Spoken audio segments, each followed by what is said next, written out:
I'm back. Welcome back to my channel, guys. Thank you so much for tuning in and following me on this journey.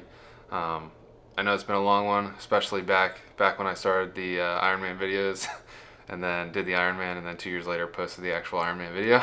Thank you guys for watching that, by the way. This one's a little bit different, so moved on from the Ironman stuff and moving to training for the Floater Smoke Diver. Hopefully this is a little bit interesting. I know this is a little extra hobby that I'm doing for myself, for my career, for my department. I'm really just trying to get out there and be the best that I can be. So with that being said, those of you that are watching this, there's not going to be any like tips. There's not going to be any I wouldn't say tips, but there's not going to be any like spoilers for what's in the class. They keep it a secret for a reason. If I was to tell you everything that was going to be in the class, like, it would take away from the experience. So there's not going to be any of that. There's not going to be of like, oh yeah, I'm doing this because this day we're going to do this, you know? So there's not going to be any of that. So if you're watching this, you can just click off right now if that's what you're watching it for. This is just going to be strictly like how I'm training, different stuff that I'm doing for selection, different stuff like my nutrition stuff, my recovery stuff. So hopefully it's enjoyable to you guys. If not, I apologize, but I'm gonna do it me. I'm gonna just record what I'm doing, and hopefully you guys can get some insight, and then we'll move on to the next journey once I get through this. But those of you that don't know or have not been following me on Instagram or through my personal life, I did go through the program last year, or I guess it was this year. It was in January. Made selection, made it through the class, made it to the end of day 5. It's a 6-day program. Failed out on a critical failure, and here we are. So it's almost 8 months later. We're now training for the selection again, which is in 2 months, or about a month and a half now. So lots of stuff leading up to that, and then once we get in, even more. Class was so great, I get to go back and do it again. Another thing to mention, I've only gone through this process once. I've only gone through selection in the class once, so I'm not an expert in any means. This is just what I'm doing.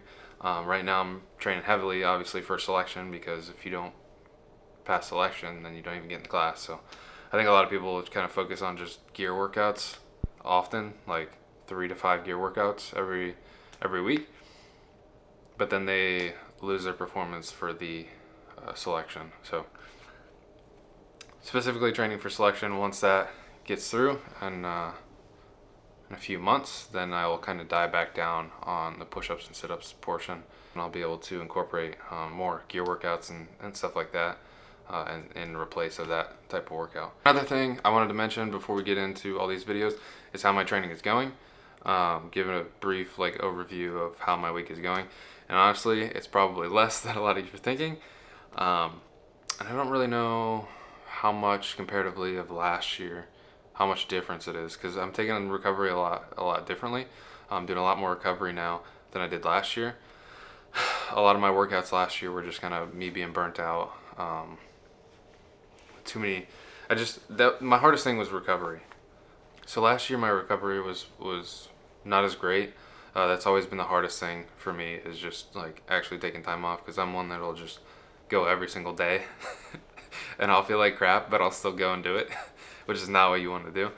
But I also have the mindset, it's a whole big back and forth kind of thing. I do have the mindset where if I'm tired I can keep going, but also I'm like, I want to keep going and I want to train 7 days a week because I want to get better. But then there comes a point where it's like doing that is not progressive. You're not doing better over the long run without recovery. So recovery is a huge thing, and I'm taking it very seriously this time. So actually, you guys are gonna probably laugh, but I'm actually only training, I want to say like 4 hours a week, which might sound like not a lot, but I don't know. It's comparative to like I was doing 10 to 15 hours for the Ironman training, and I almost feel like this is harder for me. I don't know. So I'll have 2 rest days, like I wouldn't say full rest days. I'll say like active recovery. So I'm doing stretches, mobility, and some sauna. And then my other workouts, so it's about a 12 to 15 minute push up and sit up routine. I'll do that every shift day, so every third day that I work, I'll do that. And then I'll either run afterwards, so I'll run 2 miles, either on the treadmill or around the station, or I'll do a calisthenic, like high intensity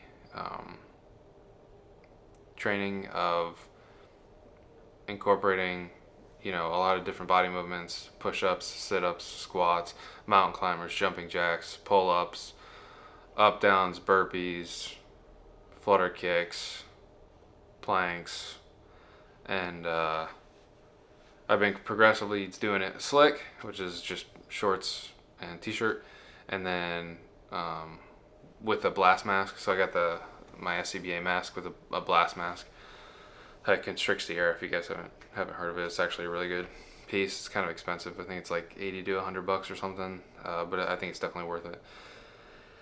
So I use that, and then I've actually been working up to doing pant and coat for about half of it, and then taking it off, and the other half slick. So I'll do that, and then my other days, so my longest conditioning day, I'll do a 3-mile run.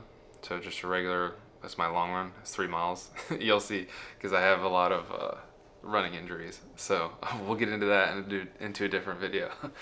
But I'll run 3 miles, and then afterwards I'll do a stair climb with a weight vest.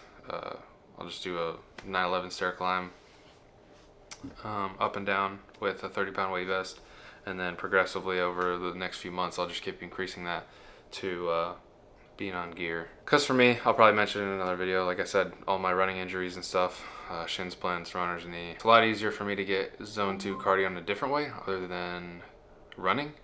So stairs is a great zone 2 cardio thing, and I kind of hate it. So it's one of the one of the best things to do for me, mentally and physically. So I'll do that, and then I'll do a gear workout a different day. I'll just do a full gear workout, burn a bottle. The next day I'll do a faster run, which is about 2 miles, but I split it up. So my goal is 1.5 miles as fast as I can, and then I usually do a warm-up, which is about half mile. So have that, and then I do sauna afterwards. So there's some heat acclimation in there, there's some fast running, some slow running, some push-up, sit-ups, some more calisthenic stuff, all body weight movement stuff, recovery, stretches, mobility, gear workout, stairs, and I think that's about it. So it all comes out to like 4 hours, maybe 5 hours. If that's not including like all the stretching and stuff like that. All the stretching, mobility, and sauna, like I'm not including that into the hours. If I included that, it'd probably be upwards to 10 hours or so or more. But that's not really like, I wouldn't consider that active work. I'd say it's about 4 to 5 hours of active, like non-stop work. With that being said, if you guys have any questions for me, comments, concerns, whatever, comment them down below. I'll try to answer. Again, I'm not going to give you any specifics of the class or selection, whatever. You're going to kind of have to just go and experience it yourself. Plus, I'm pretty sure if you say anything about what the class is, you probably get blacklisted and won't be able to ever go again. So, I'm not going to do that. And let me know if you guys have any suggestions for the types of stuff that you guys gonna want to see, whether it's training or, I don't know. I'm pretty much going to hit a lot of topics. Like I'm going to hit recovery, I'm going to hit nutrition, I'm going to hit, my running, my training for selection, gear workout stuff, heat acclimation, breathing, failures, mindset going in and coming out and failing and then pushing forward past that. So I feel like I'm going to hit a multitude of stuff. But if you guys have any suggestions or stuff that you might want to see, skills, firefighter skills, something, I don't know. Let me know down below in the comments. Again, I appreciate you sticking tuned. And I don't know if this is going to be one separate video or if it's going to be added on with some of the other stuff I've already recorded. So if it's part of another video, let's get right into that. If not, catch you in the next one.